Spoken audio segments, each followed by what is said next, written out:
जय जय माता शीतला तुम्हि धरे जो ध्यान, होय विकल शीतल हृदय विकसे बुद्धि बल ज्ञान। घट घट वासी शीतला शीतल प्रभा तुम्हार, शीतल छैया में झुलई मैया पलना डार। दोस्तों, होली के एक सप्ताह बाद अष्टमी तिथि को शीतला अष्टमी आने वाली है और महापर्व है ये। सिर्फ राजस्थान ही नहीं, उत्तरी भारत में भी बड़े उत्साह और श्रद्धा के साथ मनाया जाता है। शीतला अष्टमी चैत्र माह के कृष्ण पक्ष की अष्टमी को मनाई जाती है और बाशोड़ा के नाम से जानी जाती है।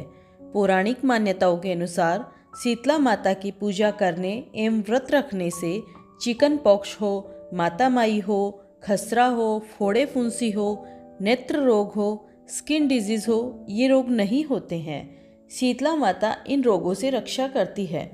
माता शीतला को साक्षात भगवती माँ दुर्गा का स्वरूप माना गया है और अष्टमी के दिन महिलाएं सुबह ठंडे जल से स्नान करके शीतला माता की पूजा करती है। पहले दिन रात्रि में ही बासी भोजन बना लेती है।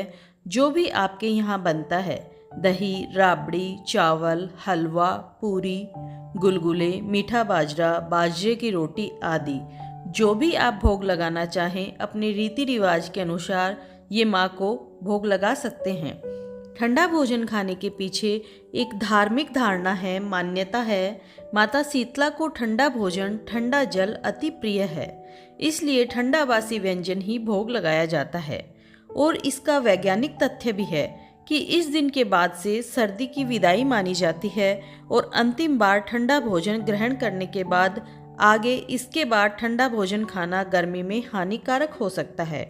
दोस्तों, पौराणिक कथा के अनुसार एक दिन शीतला माता ने सोचा कि चलो धरती पे चलकर देखते हैं कि मेरी पूजा कौन कौन करता है। तब माता ने एक बुढ़िया माई का रूप धारण किया और राजस्थान के डुंगरी गांव में गई। माता जब गांव में जा रही थी, तभी ऊपर से किसी ने चावल का उबलता हुआ पानी यानी मांड डाल दिया, जिससे माता के पूरे शरीर में छाले हो गए और पूरे शरीर में जलन होने लग गई।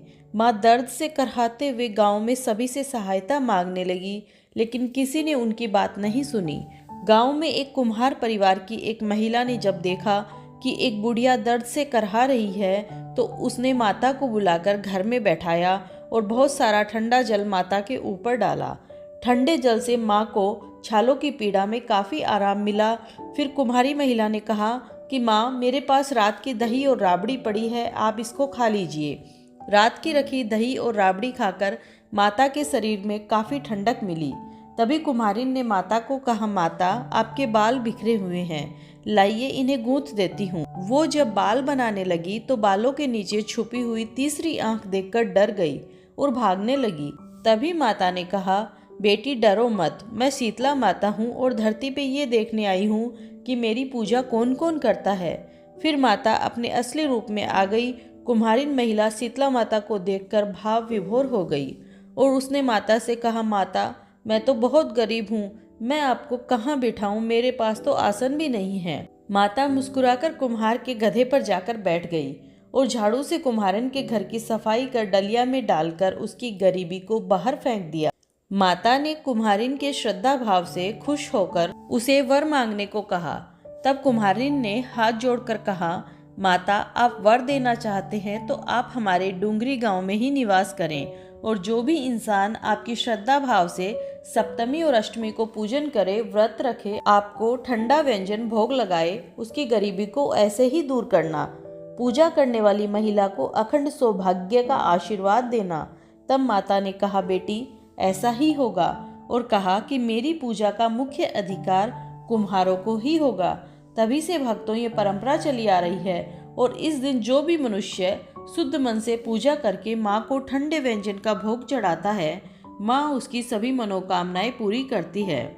इस दिन सूर्य उदय होने से पहले ही उठ जाना चाहिए। पहले दिन ही भोजन आदि बना लें। कुंडारे रात में ही भिगो दें ताकि सुबह आपको असुविधा ना हो। सुबह उठकर ठंडे जल से स्नान करना चाहिए और सुंदर वस्त्र धारण करें। और ठंड जा रही है तो कुछ लोग शॉल, स्वेटर पहनते हैं, ऐसा न करें। इस दिन ऊनी वस्त्रों को ना तो पहना जाता है और ना ही उन्हें कहीं बिछाना या ओढ़ना चाहिए। ऐसा करना शीतला अष्टमी के दिन वर्जित माना जाता है। और इस दिन पूजा करते समय आपको ब्लैक ब्लू कपड़े नहीं पहनने चाहिए।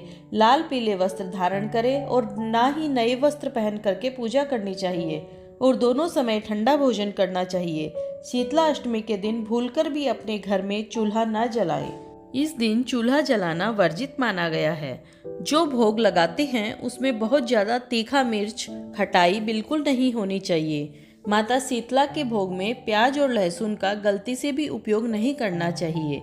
बच्चों को भी इस दिन शीतला माता के मंड में धोख दिलाने जरूर ले जाएं।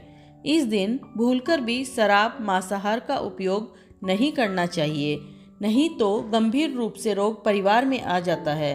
विशेष रूप से बच्चों पर देखने को मिलता है, इसलिए सावधानी रखें। इस दिन माँ की पूजा में भी ठंडा दीपक ही चढ़ाया जाता है, यानी दीपक में बाती लगाकर रख दिया जाता है, जलाते नहीं है इस दीपक को। और माँ की आरती भी जल से ही करनी चाहिए, अग्नि से नहीं। इस बात का ध्यान रखें और इस दिन किसी की चुगली नहीं करनी चाहिए। सिर्फ मन में जय माँ शीतला का जाप करना चाहिए। इस दिन सुई में धागा डालना भी वर्जित माना गया है और इस दिन बाल हो, दाढ़ी हो, नाखून हो, ये आपको नहीं काटने चाहिए। इस दिन विशेष रूप से गधे को ठंडा भोजन खिलाना चाहिए, क्योंकि ये शीतला माता का वाहन होता है। जब भी आप शीतला माता की पूजा करके आए, आपको मंड की ओर वापस मुड़कर नहीं देखना है।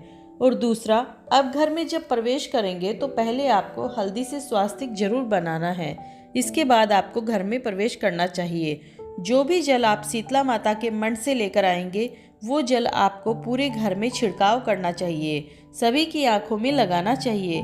ध्यान रखें ये जल कहीं पाँव में ना पड़े। यूज करने के बाद आप इसे किसी पौधे में डाल दें। ये छोटी छोटी बातें ध्यान रखते हुए आपको शीतला माता का पूजन करना चाहिए। इस दिन शीतला माता की स्तुति करनी चाहिए, शीतला अष्टक का पाठ करना चाहिए। दोस्तों, कैसा लगा आज का ये वीडियो? अगर वीडियो पसंद आया हो तो मेरे चैनल को लाइक कीजिएगा, शेयर कीजिएगा और सब्सक्राइब कीजिएगा। इससे मुझे प्रोत्साहन मिलता है। मिलते हैं किसी और वीडियो में किसी और कहानी के साथ। धन्यवाद दोस्तों।